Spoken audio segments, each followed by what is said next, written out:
I seem to be always reading that depression is on the rise, but I think I've also heard that one factor in this is that we are quicker to diagnose depression and prescribe medication for it than we were in the past. Can you speak to that?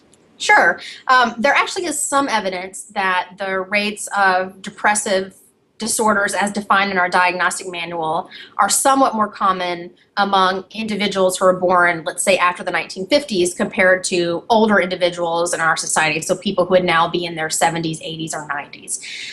And interpreting those data is complex because there have been some changes to our diagnostic criteria. There are also probably changes to the way people think about their own internal experiences, their willingness to share that with others, and the extent to which they thought about those experiences if they occurred younger in their life as having been a psychiatric problem as opposed to a difficult period they traveled through. So there's some evidence for that. It doesn't really seem as if there's an enormous increase, or the increase is actually that much more than what we see for some other common psychiatric conditions, like, for example, substance use disorders. There's also not a lot of great evidence that more and more children or young people are experiencing depressive disorders when we look at the available data.